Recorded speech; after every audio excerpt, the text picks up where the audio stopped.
생활에서 시사까지 우리 동네 모든 소식 로컬 이슈 시작합니다. 저는 천안함 경실련 공동대표를 맡고 있는 황인준입니다. 오늘이 세 번째 시간인데요.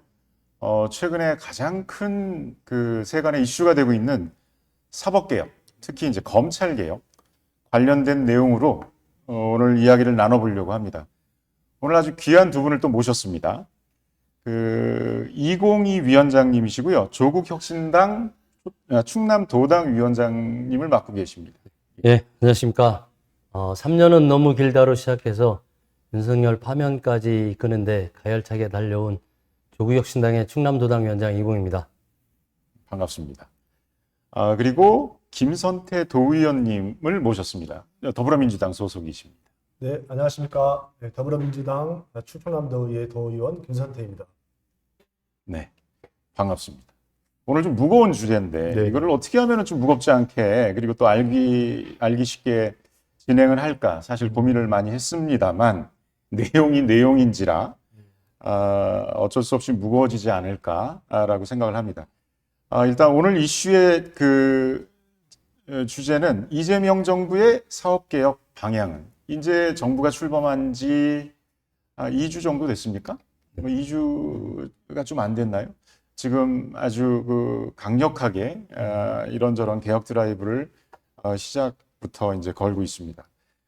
그렇지만 이제 국민들이 가장 관심을 갖고 있는 것은 그 검찰 개혁 관련된 부분이고 그렇습니다. 이게 사실 따지고 보면은 문재인 정부 때 시도를 하다가 조국 법무부 장관 임명권 그 시기부터 시작돼서 검찰의 그런 여러 가지 이제 기소라든지 압수수색이라든지 그런 어떤 반발 같은 것들이 있었고 사실 또 3년 동안 굉장히 힘든 시기를 보냈다고들 생각을 하고요. 결국은 이제 계엄을 통해서 12.3 계엄을 통해서 정권이 바뀌었습니다. 요 건에 대해서 일단 기조 발언 비슷하게 한마디씩. 근데 김선태 위원님께서 먼저 한마디 해주시죠. 네, 그 말씀 주신 대로 사실 문재인 정부 때 이 검찰 개혁이 좀 잘 됐어야 되는데 좀 아쉽게도 못한 부분에 대해서 먼저 정말 아쉽다 그런 생각이 들고요. 사실 우리가 공장님 말씀에 정명이라는 말, 정명 다른 이름.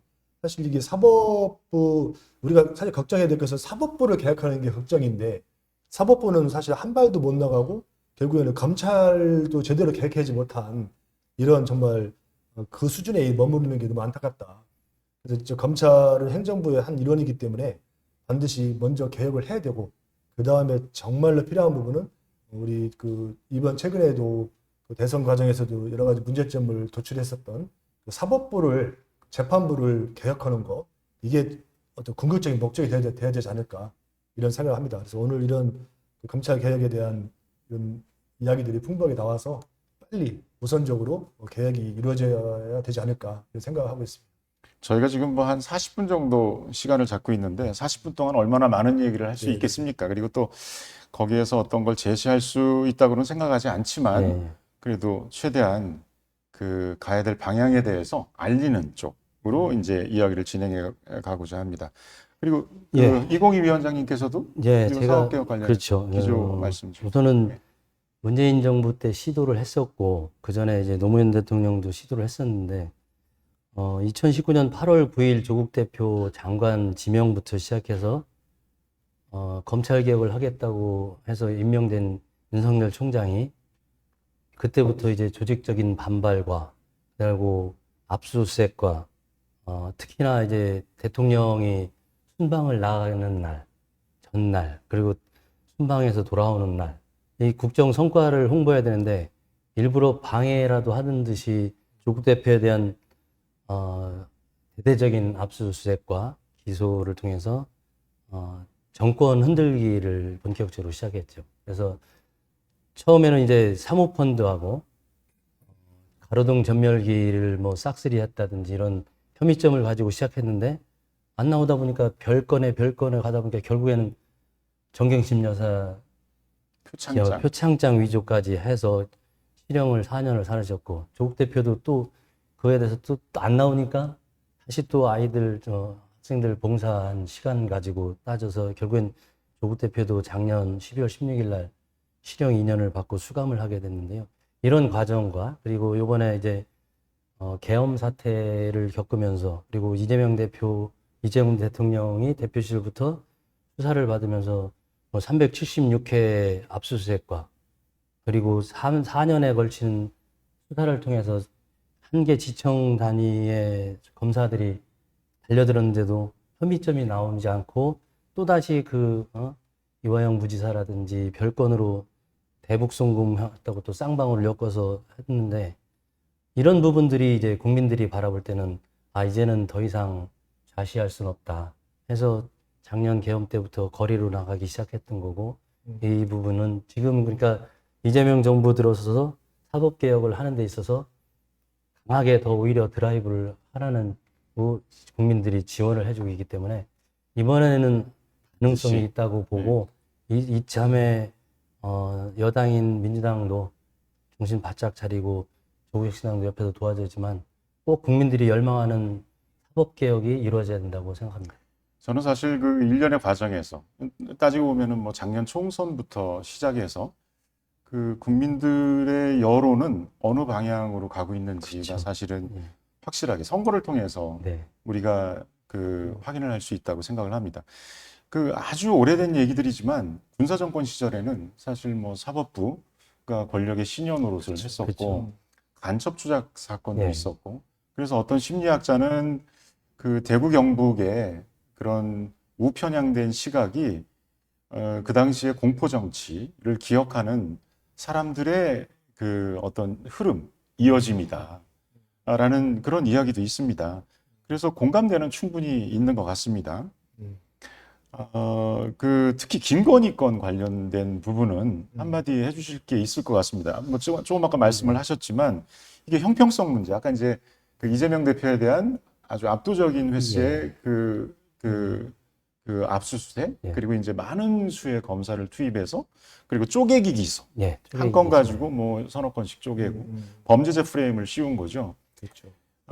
근데 그거에 비해서 또 김건희 여사, 지금은 이제 김건희 씨에 대한 그 불공정한 그런 잣대, 칼날, 뭐그 부분에 대해서 김선태 위원님께서 네, 하여튼 먼저 우리가 좀 짚고 넘어가야 될 게 사실 검찰에서도 뭐 형사부라든가 여러 가지 정말 열심히 일하시는 분들은 잘 하시거든요. 근데 문제는 이제 소위 그 특수부라는 정치검찰들이 문제인데 우리 문재인 대통령이 이렇게 처음에 되시고 되셨을 때 윤석열 검찰총장한테 서울지검장한테 서울중앙지검의 특수부 검사를 25명이 했던 걸 아마 43명인가로 늘려줬단 말이에요. 오히려 어떻게 보면 그렇게 이런 폐악질을 할 수 있는 어떤 여건을 마련해 준 게 가장 큰 패착이었다 이런 돌아보니 그런 생각이 좀 들고 이 자리를 빌어서 정말 열심히 잘하시는 검찰 직원분들은 우리가 칭찬을 해야 되고 대다수의 검사를 대다수의 검찰은 예. 그렇고 특히 특수부 검찰들 소위 정치 검찰 이런 범죄 검찰 이런 분들에 대한 어떤 성토와 개혁이 논의가 되어야 되겠다는 말씀을 드리고 법에 있어서는 어떤 형평성이 중요한데 실제법적으로 이제 형법상에서는 누구든지 다 법에 의해서 재단이 되는 건 맞고 더 중요한 건 또 절차법도 중요하거든요. 누구든지 죄를 지면 수사를 받아야 되고 누구든지 죄를 지면 기소를 해야 되고 재판을 받아야 되고 또 그에 상응하는 처벌도 받아야 되고. 근데 우리 아시다시피 김건희 여사 같은 경우는 뭐 여러 가지 그런 뭐 도이치모터스부터 시작해가지고 많은 부분들이 주가 조작부터 시작해가지고 여러 가지 의혹이 있었는데 그 당시에 3년 동안에는 다 묻혀 있다가 지금 와서는 뭐 이렇게 다 나오지 않습니까? 결국에는 권력은 이제 발리는 것보다도 오히려 덮는 게 더 큰 힘이라고 하는 말이 또다시 입증된 게 아닌가. 절차법상에서도 어떤 그런 사법정의가 전혀 이루어지지 않은 이런 부분들.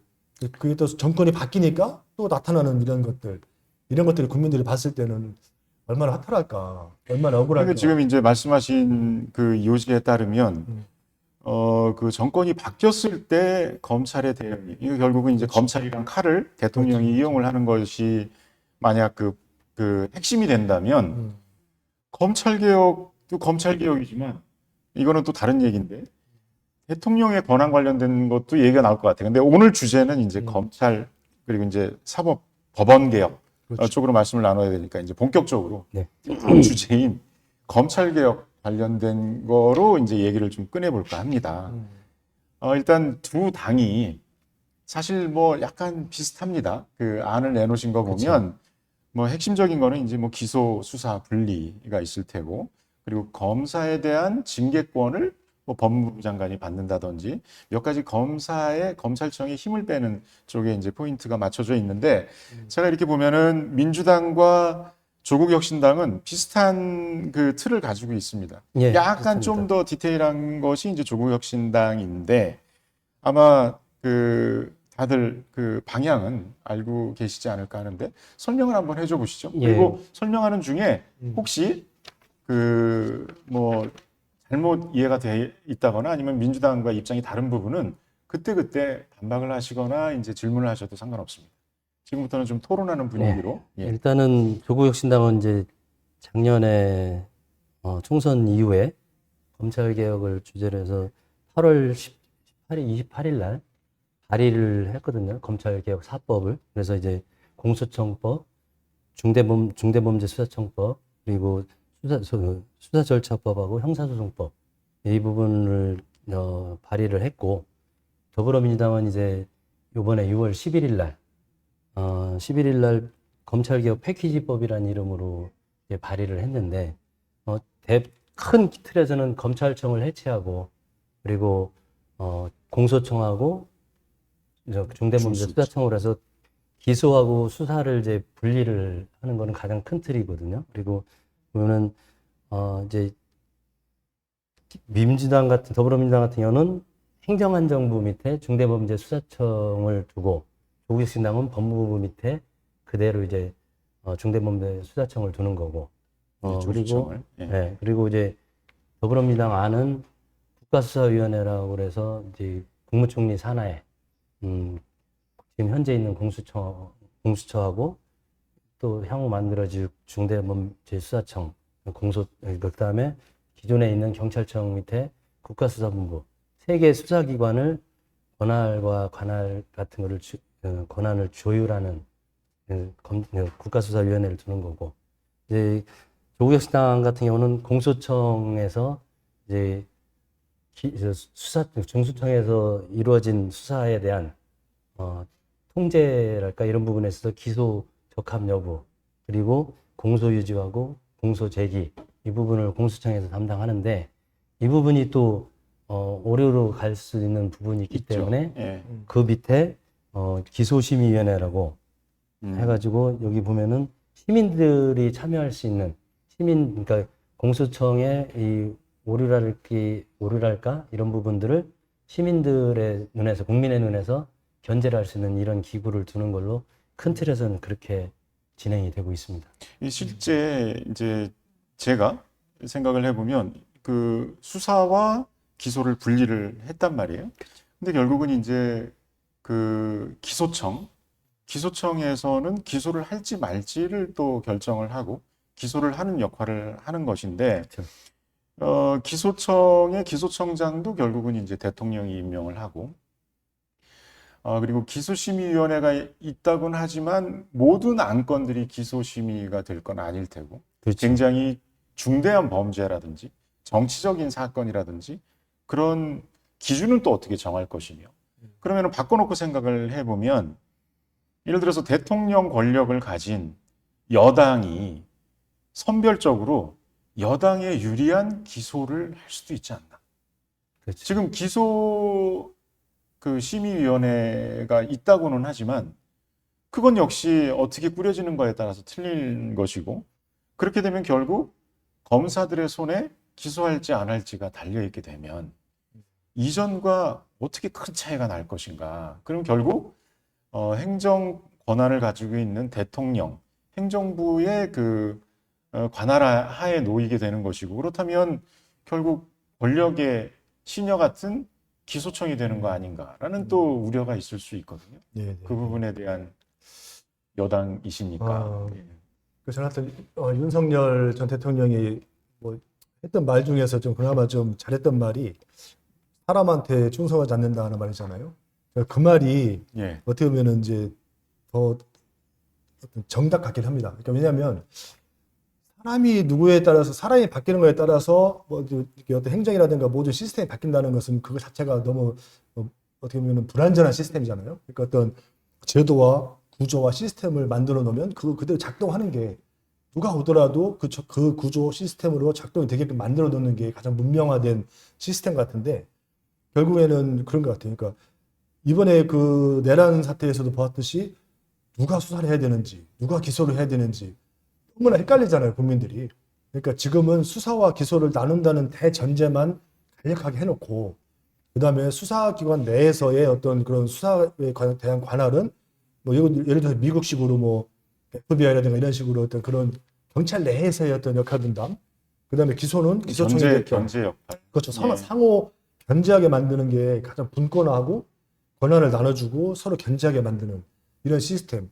그러니까 CIA인가요? 그 미국은 FBI가 FBI가 되나요? 예, 그런 식으로 경찰 내에서의 어떤 일반 범죄와 중대 범죄와 이런 거에 대한 관할에 대한 것은 자기들이 나눌 거지만 검찰과 뭐 기소청과 수사청과의 관계에서는 자기들이 견제하게끔 만들어 놓는다 그러면은 대통령이 장악할 수 없는 거죠. 왜냐하면 자기들이 견제하면서 수사를 하니까 검찰을 장악해도 수사청에서 수사할 수 있고 자유롭게 이런 식의 견제 시스템을 만들어 놓는 게 중요하다. 자꾸 옥상옥처럼 뭐 공수처 무슨 처 자꾸 만들어 놓으면 그렇습니다. 나중에 수사를 누가 해야 되는지 그러다 보니까 국가수사위원회라든가 이런 뭐 무슨 뭐 수사위원회 이런 걸 또 만들어서 기소심의위원회. 네, 그러니까 기소심의위원회와 별도로 또 수사를 누가 해야 되는지도 또 판단하기 위해서 수사위원회가 또 필요한 거예요. 이 수사위원회를 그러면 공수처가 해, 뭐 경찰에서 해.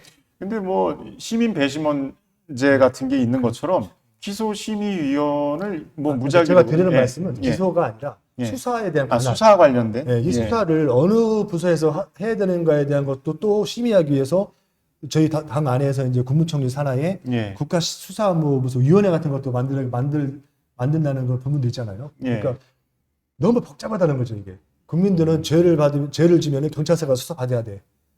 간략하게 아, 그럼 의원님은 이제 민주당의 안 중에 국가수사위원회 같은 것은 사실 필요가 있을까? 이런 말씀을 그러니까 저는 저희 하시는 건가요? 당뿐만 아니라 조국 당도 네. 마찬가지고 좀 간략하게 했으면 좋겠다. 간략하게. 국민들이 이걸 막 설명을 드려야 이해할 수 있고 이걸 어떻게 이거 내가 뭐 죄를 지면 어디로 가야 돼? 이런 간략하게 그다음에 수사와 기소를 분리한다는 대전제만 하고 사실 우리가 중요하게 생각해야 될 것은 참여할 수 있는 거 있잖아요. 우리 행정부에서는 지금 뭐 우리 이공 위원장님도 다 아시겠지만 무슨 뭐 주민 참여 예산, 주민 참여, 시민 네. 참여, 사법에서도 사법에 대한 어떤 시민들이 참여할 수 있는 루트를 자꾸 만들어주는 거. 네, 그건 배심원 복잡해도 상관없다. 그래서 지금 이제 그 부분을 검찰청은 폐지하고 그동안은 이제 수사하고 기소를 검찰이 독점을 하고 있어서 지금 진행자께서 말씀하신 그런 폐해가 있었고 그 임명권자가 이제 대통령이다 보니까 예. 대통령이 바뀌면은 또 그렇게 우려가 있었는데 요번에 이제 더불어민주당 안은 상세한 부분은 수사절차법하고 형사소송법은 제가 파악은 못했는데 이제 조국혁신당에서 내놓은 검찰개혁 4법에서는 형사소송법상에서 이제 검사만이 수사하고 기소할 수 있는 이 권한을 삭제를 시키고 저 수사절차법하고 형사소송법 두 가지를 개정을 해서 수사절차법은 제정을 하는 거고 그래서 이제 원칙을 이제 법률상에 불구속 수사 원칙하고 증거주의 원칙하고 그다음에 별건 타건 금지 원칙을 해서 발의를 했기 때문에 이 부분하고 또 아까 말씀을 나누신 것처럼 이 기소심의위원회 같은 경우도 이제 불형으로 이제 시행령으로 어떻게 맞느냐에 따라 차이가 있을 테지만 그 심의위원을 구성하는 거를 입법에서 어느 정도 일정 포션을 분명히 줄 거라고요. 그러면은 행정에서 잘못하는 거를 결국에는 입법에서 정해진 법률로 이제 견제가 가능하기 때문에 아마 그 부분도 같이 병합 심의를 하는 과정에서 충분히 논의가 될 거고. 맞아. 위원장님 말씀대로 사실 형사소송법상에 이제 수사권은 검사한테 있는 거거든요. 경찰은 보조자일 뿐이지. 지금은 그렇죠. 예, 그렇죠. 그래서 그 수사권을 뺏어서 경찰한테 넘겨주는 게 그게 핵심이고 검찰은 뭐 인권보호청이 됐든 기소청이 됐든 그 역할만 해라. 법률가로서의 역할만 해라. 이게 큰 틀에서 그것만 딱 뻐겨 놓으면 그렇지. 그래서 서로 견제하게 만들어 놓으면 복잡하게 안 만들어 놔도 일반적인 될 거다. 수사는 경찰에서 하는데 중대범죄수사청은 지금 소위 말하는 7가지 중대범죄 있지 않습니까? 부패범죄하고 경제, 그리고 공직자, 선거, 그다음에 방위 사업, 그리고 저기 뭐지? 아, 잠깐만. 그리고 저기 등등. 마약하고 대형 참사 이렇게 7가지를 이제 혁신당은 중대범죄수사청에 넣은 거고 더불어민주당은 거기에 플러스 내란하고 외란까지 집어넣어서 8개의 중대범죄를 중수청에서 수사하는 걸로 했고 나머지 일반적인 수사나 이런 부분들은 이제 경찰이나 기존에 하던 대로 아마 이렇게 단순화할 것 같습니다. 이거는 되게 외람된 그 질문인데요. 사실 이명박 정부, 박근혜 정부 때 그 언론 탄압 같은 그런 행태가 보여서, 그러니까 정부 언론을 만들려고 하는 그런 것들 때문에 문재인 정부 때 많은 조직들도 이제 강화하고 뭐 방송통신심의위원회라든지 뭐 이런 것들을 말씀하신 옥상옥 같은 그런 위원회를 만들었습니다만 이게 또 정권이 바뀌고 나서는 그렇죠. 그 심의기구나 그런 데들이 다 거꾸로 그렇죠. 방송을 탄압하는 데 일조하거나 정당성을 부여하거나 그런 식으로 또 쓰였단 말이에요. 그래서 지금 사실 그 국민의힘이나 아니면 보수적인 그 입장을 가지고 있는 유권자들 이제 편에서 본다면 지금 거의 민주당 일당 독재다. 그래서 결국은 어떤 조국 혁신당도 지금 거의 이제 범야권으로 해서 뭉쳐져 있고 거의 행보를 같이 하니까 가장 이제 그 사람들이 두려워하는 거는 결국은 너희들 마음대로 다 거기에 이제 핵심 위원회 위원장부터 시작해서 물론 이제 그렇지 않으리라고 봅니다만 이재명 대통령이 마음이 좀 바뀌어서 그렇게 하게 된다면 그건 어떻게 할 것인가. 물론 이제 지금 민주당이나 조국혁신당은 이제 규모가 좀 작으니까 그렇지만 민주당의 민주화 정도를 보면 쉽지 않을 거라고 보이긴 합니다만 만약 그럴 경우에 우리가 어떻게 할 수 있는가. 이 일반 시민이나 그리고 약한 그 군소 야당 입장에서 그러니까 이제 지금 국민의힘을 얘기하는 겁니다. 저는 이제 그 생각에서는 좀 긍정적인 생각을 하고 있는데요. 왜냐면은 지금 현재 22대 국회의원들이 어느 누구보다도 굉장히 열심히 공부를 하고 있고, 그게 이제 지금 진행자께서 말씀하신 우려하는 부분들이 작년에 민주당 같은 경우도 조국신당은 비례니까 큰 영향이 없었는데 민주당의 공천 과정에서 경선 과정에서 보면은 이미 230만, 250만 되는 그 당원들이 그렇죠. 그 국민의 뜻을 가지고 기존에 있던 국회의원하고 새로 진입하는 국회의원하고 경선 과정에서 누가 지금 국민의 뜻을 더 반영을 시키느냐 이거에 대한 선택권을 주어졌고 그리고 당원들이 적극적으로 지금 이제 SNS라든지 유튜브라는 방송이 또 다시 유튜브가 이제 주류 미디어 이상의 효과를 발휘하면서 그런 걸 통해서 여론이 전달이 되기 때문에 지금은 이제 국회의원들이 국민들의 여론을 항시 존중하고 두려워하고 하게 있기 때문에 그 정도는 될 것 같고 저는 이제 어쨌든 22대 국회의원들이 굉장히 열심히 공부를 하고 있고 해서 가능성은 있다고 봅니다. 그렇죠. 하여튼 우리 위원장님 말씀대로 이게 지금 전반적인 수준은 많이 향상이 됐는데 이거를 결국 또 사람이 바뀌면 또 바뀔 수 있는 거잖아요. 그렇죠. 예, 그거를 제도적으로 어떻게 좀 바꿀 수 있는 부분이 있을까 해서 봤을 때 우리 이재명 대통령께서 항상 하시는 말씀이 정치는 정치인이 하는 게 아니라 국민이 하는 것이다라고 말씀하시잖아요. 그 뜻은 결국에는 우리 헌법의 개정 방향도 그렇겠지만 결국 국민의 직접민주주의가 많이 강화되는 게 가장 좋거든요. 결국에는 국회에서 모든 거를 탄핵이 됐던 제도를 만드는 게 아까 말씀하셨던 그런 우려가 나타난다 그러면 법을 만들어서 바꿀 수도 있고 탄핵해서 그거를 바로잡을 수 있잖아요. 그런 것들을 국회에서 못했을 때 국민의 대표들이 그걸 못했을 때 국민들이 뭐 국민 발안이라든가 국민 투표라든가 국민 소환 통해서 그것들을 국민들이 직접적으로 정치에 개입할 수 있는 이런 거를 만들어낸다 그러면 그 시스템이 된다 그러면 그거는 사람이 바뀌더라도 국민들이 그런 투표로서 의사표시를 통해서 바꿀 수 있으니까 그런 시스템이 이제 빨리 정비가 돼야 된다. 사실 그 윤석열 대통령도 결국은 뭐 제가 찍건 안 찍건 우리가 뽑은 대통령이었지 않습니까? 근데 물론 이제 민주공화정이란 것이 그 다수의 의견이 반영이 돼서 국민 대다수의 의견이 반영되면 그게 이제 집단지성이 발휘돼서 근데 저는 사실 그 요 이전 그 대통령 선거에서는 국민의힘 같은 경우 과연 윤석열 대통령에 대한 검증이 제대로 됐는가?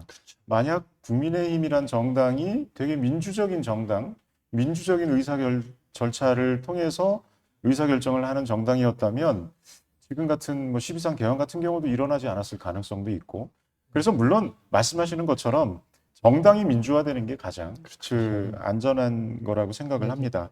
여기 이제 검찰개혁 진행 방향에 보면 그 검사 파면제도 도입이 되고요. 그리고 여기 보면 피의사실 공표제. 예. 여기는 이제 언론도 사실 공범일 그렇죠. 때가 많이 있었습니다. 예. 그러니까 피의사실을 언론과 손잡고 풀립니다. 그래서 이미 프레임을 만들어 놓고 그걸 몰아간다거나 하는 그런 것들도 이제 막겠다 하는 뜻이거든요. 피의사실 공표제를 키운다거나. 그 저는 여기서 이제 핵심적으로 볼 수 있는 저희 경실련에서 그 정책을 내놔서 채택된 공약 중에 하나가 정관 예우에 의한 폐해를 막겠다라는 건데요. 요 세세한 몇 가지 안건들에 대해서 말씀하실 것들이 있지 않을까 싶습니다. 이제 검찰청도 검찰도 검사도 공무원이거든요.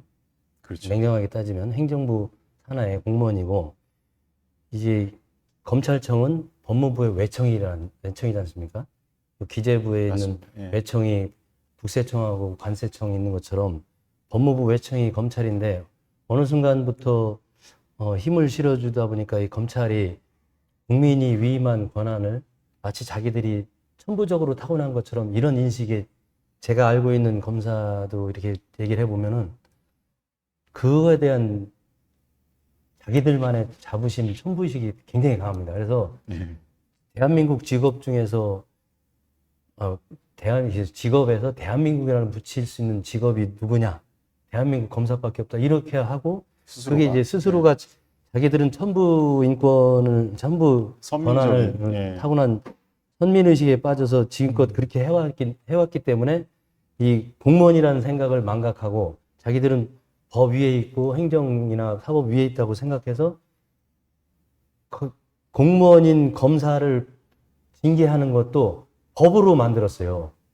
검사징계법이라는 걸 만들어서 거기에도 보면은 해임이 가장 큰 징계 수단이고 공무원은 대한민국 공무원법에 보면 공무원은 공무원 징계령으로 해서 시행령으로 만들었는데 공무원은 시행령에도 적용받지 네, 않죠. 파면하고 해임부터 시작해서 징계, 견책까지 있는데 공무원들은 지금 현재 공무원 징계법은 해임부터 있어요. 그러니까 파면이 안 되니까 이 사람들이 자기들은 무소불위의 권력을 있다고 착각하니까 무슨 짓을 해도 파면은 안 되니까 연금 나오고 변호사 또 개업해서 지금 말씀하신 전관예우처럼 소위 말해서 자기들은 그러잖아요.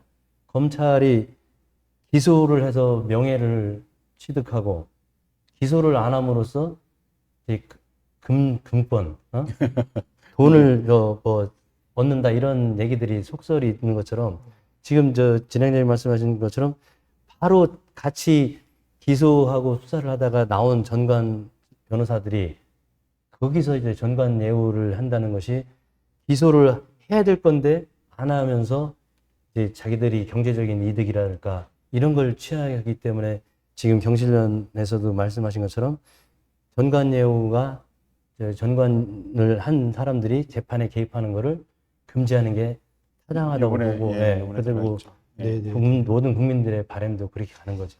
일단 이제 세 가지 정도 이렇게 카테고리가 되는 것 같은데, 일단 파면에 대해서는 당연히 공무원도 하나의 공직이고 그것도 대리권을 받는 거잖아요. 검사도 세금으로 공무원이니까. 월급을 주는 거니까 당연히 잘못됐으면 파면하는 거는 맞다. 그러니까 파면의 일상화가 돼야 된다. 대통령부터 시작해서 구급 공무원까지 잘못하면 파면할 수 있는 거는 국민의 권리이기 때문에 당연히 맞다는 말씀을 드리고, 이제 피의 사실을 공표하는 것은 사실 무죄 추정의 원칙에 반하거든요. 우리도 공소장 같은 경우도 기소할 때 공소장도 이렇게 간단하게 쓴단 말이에요. 범죄 사실을 간략하게 몇 줄만 쓴단 말이에요. 왜냐하면 판사가 공소장을 보고 예단을 하면 안 되기 때문에 간단하게 이제 써서 올려보내고 모든 재판은 공판정에서 하게 되는데, 하물며 피의 사실을 언론에 다 까발린다? 이거는 무죄 추정의 원칙에도 반하고 또 공판 중심주의 원칙에도 반하는 불법적인 행위이기 때문에 반드시 하면 안 된다는 말씀 드리고, 또 이 지금 전관이라는 말은 사실은 우리나라만 있는 말이라고 하더라고요. 그러니까 선진국 같은 경우는 우리 천안이 삼거리 아니겠습니까? 법관의 길, 검사의 길, 변호사의 길, 세 개의 길은 확연히 나눠져 있다. 처음부터 법관으로 가는 사람들은 법관으로 끝나는 거고, 변호사로 가는 사람은 변호사로 가는 거고, 그렇게 돼야 되는데, 이 전관이 있기 때문에 무슨 자기가 범죄를 저질러도 승진만 해서 고위직에 가면은 나중에 떼돈 벌 수 있다. 이게 돼 있기 때문에 이게 어떤 순환이 되기 때문에 전관이라는 말은 반드시 없어져야 되고, 판검사를 하신 분들은 변호사 개업에 상당히 제약을 해서 공익적인 거라든가 몇 개 빼놓고는 어떤 그런 종사를 하지 못하게끔 제한을 두는 게 맞다. 요번에 그러면은 그 지금 말씀하신 그런 내용들이 디테일하게 좀 들어가 있나요? 논의는 되는 것 같은데 뭐 구체적으로 그것까지는 확인을 못 해봤거든요. 근데 방향에서는 그렇게 되는 것이 맞다는 거에 대한 공감대는 있는 것 같습니다. 제가 생각할 때는 예. 네, 예, 사법부 말씀하십시오. 개혁안에 예. 보면은 저기 검사가 이제 경력 법조인이 된다는 걸로 해서 좀 세상을 아는 사람들이 좀 했으면 처음 좋겠다는 임명할 때. 취지고 음. 그런 것도 있고, 여기 이제 저 같은 경우는 이제 판사도 마찬가지로 변호사나 이렇게 시작을 해서 그 사람들은 암기를 잘하고 시험자 활자로만 세상을 보고 그렇게 살아가는 사람들이거든요. 그러다 보니까, 그리고 또 아까 이어서 말씀드리자면 탄핵을 하는 데 있어서, 파면을 하는 데 있어서 검사들만 유일하게 탄핵 절차를 거치고 헌법재판소에서 헌법재판소를 거쳐서 와야지만이 비로소 파면이 되는데, 공무원이란 말이에요. 일반 공무원. 그래서 조국혁신당 개혁안에서 본 법무부 장관. 그렇죠. 예. 그렇게 하고 이제 일반 공무원이기 때문에 검사직을 없애고 일반 행정 직제하고 똑같게 똑같이 대화해야죠. 그렇게 대우하는 걸로 했고, 사법도 그렇게 가야 된다고 예. 믿고 있습니다. 지금 사법부 이제 그러니까 대법관 네. 법원 관련된 예, 말씀이 법원. 나왔는데, 지금 사실 우리가 뭐 주어진 시간이 한 6분여 정도밖에 안 남아서 이제는 법원 쪽으로 한번 지금 가장 큰 이슈는 뭐 증언 문제 얘기들이 나오고 그렇죠. 있고요. 예, 그 증언 관련된 그 이유나 그런 것들은 뭐 사실 언론을 통해서 많이 접해본 것도 있습니다. 네, 네. 예. 근데 증언은 반드시 필요하고요. 저는 우리 그 사회학자이면서 정치학자인 그 막스 베버 있지 않습니까? 예. 분권화되지 않은 사회는 문명화되지 않은 사회다. 그게 정답 같아요. 사법부도 다 분권화 시켜야 되고, 독일 같은 경우는 대법원이 5개가 있단 말이에요. 우리는 하나밖에 없고, 또 법원 행정처 같은 경우도 조직 자체가 없단 말이에요. 외국에는. 우리는 법원 행정처를 만들어서 대법원장이 그걸 틀어쥐고 인사권 행사하고. 그러니까 이 자체가 너무 시스템이 아주 근 문명 전의 시대에 이런 어떤 형태가 되고 있고, 독일 같은 경우 이렇게 자꾸 말씀드리지만 독일은 일반 법관이 한 3,000명 정도 한 2만 명 정도 되는데, 우리 같은 경우는 한 3,000명, 예. 그거밖에 안 되거든요. 그러니까 예. 훨씬 많이 증액을 해야 된다. 그리고 법원 행정처도 없애야 된다. 뭐 대법원도 대법관 수 늘리는 게 문제가 아니라 대법원도 한 5개 정도는 만들어야 된다. 뭐 노동대법원, 사회대법원. 요번에 들어가 있나요? 안 들어가 있는 것 그러니까 같은데. 저는 그 방향성에서 말씀드리는 거고, 지금 예. 아직까지 끝까지 나가지 못하죠. 그 인원수 몇 명 늘리는 것조차도 지금 사회적 협의가 필요하다고 하는데, 저는 사실 그게 가장 큰 장애인은 국회의원들에 있다고 생각을 합니다. 법조인 출신 국회의원 비율이 굉장히 높죠. 너무 다른 타 너무 나라에 비해. 그래서 정치는 국민이 하는 거예요. 그래서 사실 지금 들어가야 될 내용들이 사실 빠진 것들도 많지 않나라는 생각이 사실 맞습니다. 들거든요. 그거는 법관 출신, 검사 출신, 그리고 변호인들도 굉장히 많고 이재명 대통령도 변호인 출신이었고 이게 이제 문제가 아닌가라는 생각도 사실 듭니다. 여기 보면은 지금 말씀하신 그 의견에 이제 재판 연구원을 늘리겠다라는 게 대안인 것 같아요. 네.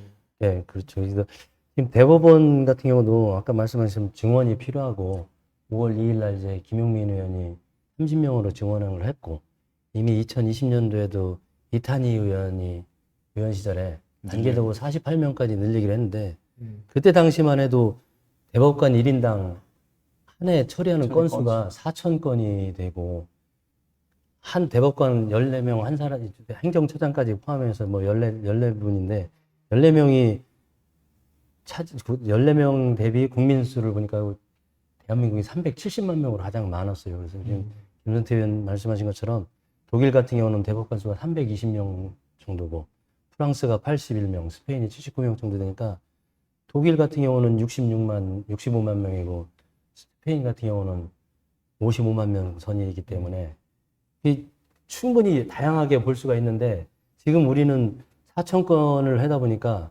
이게 대법에 가서 토론할 기회가 제한이 되는 거고 네. 그리고 그 다음에 재판 좀 아까 뭐였죠? 재판연구원들이 써주는 것만 읽는 경우들도 있고 그렇게 되다 보니까 이게 심리 불속행위라는 제도가 굉장히 많은 나라가 우리나라잖아요. 그렇군요. 대법에서. 네. 그러니까 거의 심리를 안 하고 재판연구원들이 써주는 거 하다 보니까 이게 재판이 되게 지연이 되니까 재판연구원을 1심부터 늘려서 1심부터 집어넣자. 사실 양질의 재판을 받을 거는 또 그것도 국민의 권리거든요. 그렇죠. 그러니까 그거는 뭐 판사들 입장에서 볼 게 아니라 국민들 입장에서 보더라도 판사는 늘어나야 된단 말이죠. 그래야 양질의 재판을 받을 수 있으니까. 그렇죠. 그래서 1심부터 재판연구원을 투입해서 법리적인 부분을 정확하게 한번 따져보고 재판을 신속하게 진행하도록 하자. 이런 의견. 이제 제가 몰라서 그러는데 네. 제가 사실 뭐 법률 서비스나 뭐 재판 대법원까지 갈 일이 일반 국민 같은 경우는 사실 거의 없거든요. 그렇죠. 이런 이야기들이 뭐 좀 거리가 뭐 있는 이야기처럼 들릴 수도 있습니다만 예를 들어서 그 항소를 해서 뭐 일반 그런 사기 사건 같은 경우도 대법까지 갑니까? 가죠. 아, 그런가요? 네, 가죠. 그렇군요. 그러니까 경중과 상관없이 대법까지는 그 항고하면은 계속 3심을 대법원에는 보장이 되는 대법원에서 할 수 있는 거는 이제 법률, 그러니까 지방법원하고 고등법원에서 했던 재판 중에서 10년 이상 형을 받은 거. 그다음에 이제 판사들이 법에 대해서 뭔가 잘못 해석했다. 이건 이런 법이 아니다. 이렇게 어떤 법률 해석에 대한 권한 이 두 가지 가지고 가기 때문에 뭐 사기쳐가지고 10년 이상 받는 건 별로 없을 것이고 다만 이제 어떤 그런 법을 잘못 적용했다. 이런 거 가지고 갈 수 있죠. 자, 지금 저희가 뭐 이런 열띠게 얘기를 하다 보니 거의 시간이 다 됐습니다. 네. 시간이 마무리 발언을 한 1분 정도씩만 예. 해주셨으면 감사하겠습니다. 예, 알겠습니다. 지금 이제 검찰 같은 경우도 그렇고, 아까 언론도 잠깐 언급을 하셨는데, 그동안은 이제 검찰이 기소하고 수사를 독점하고 있다 보니까, 그러면서 피의사실 공표까지 슬쩍 흘면서 단독이라는 이름을 달고 언론이 무차별적으로 검찰에서 찍는다든지 한 사람들에 대한 융단 폭격으로 이미 악마화 시켜놓고, 나중에 가서 사법부의 판단을 봐도 이미 시간은 지나서 그게 의미가 없어지는 상황이 오는 거고, 그리고 아까 대법 같은 경우도 상고 절차가 있어서 이재명 대통령 같은 경우도 상고심에서 상고 이유서가 있고 답변서를 제출하고 뭐 이런 절차적으로 보면 그 시간 안에 충분히 안 되는데 대법원 판례도 내규까지 어겨가고 헌법도 어겨가면서 이런 작태를 요번에 대선 과정에서 계엄 과정에서 보여줬기 때문에 국민들이 더 이상 이제는 그동안은 이제 사법부 존중을 하려고 했다가 너희들도 존중받을 대상이 아니구나, 개혁의 대상이 객체가 돼야 되는구나 해서 국민들이 그만큼 열망을 했고 이재명 대통령을 선택을 했기 때문에 이재명 대통령의 사법개혁이 국민들이 원하는 대로만 가면은 충분히 이루어지고 성공할 거라 생각하고 그 조국 과정에서 혁신당 말씀을 해주셔야죠. 그러니까 조국 혁신당도 당연히 예, 저 일조를 해서 더불어민주당하고는 정책적으로는 같이 가는 거고 가장 먼저 앞에서 3년은 너무 길다. 검찰개혁하고 사법개혁을 외쳤기 때문에 가장 늦게까지 끝까지 챙기고 열심히 하겠다는 말씀 드리겠습니다. 예. 고맙습니다. 예, 예. 네, 근데 시간이 좀 짧네요, 되게. 예. 그러니까 이 검찰개혁 관련해서는 정말 분권과 그다음에 상호 견제 시스템 이게 가장 중요하고 법원 관련해서는 어차피 억울하지 않은 재판을 받을 수 있게끔 국민들이 그런 시스템 만들려고 그러면은 당연히 판사도 늘리고 대법원 수도 늘리고 그다음에 그 판사 중에서도 어떤 뭐 미국식의 어떤 배심제라든가 뭐 독일식의 참심제라든가 시민들이 직접 재판까지 참여할 수 있게끔 맞습니다. 해서 억울한 사람이 안 나오게끔 만드는 시스템. 그걸 만드는 것은 결국 국민이 하는 것이다.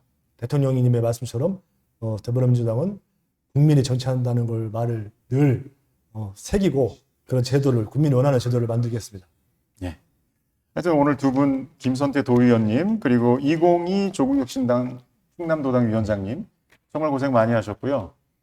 앞으로도 또 기회가 되면 모시도록 하겠습니다. 지금까지 로컬 이슈 황인준이었습니다. 로컬 이슈는 계속됩니다. 자, 인사 한번. 네, 수고하셨습니다. 수고하셨습니다. 고맙습니다. 끝내겠습니다.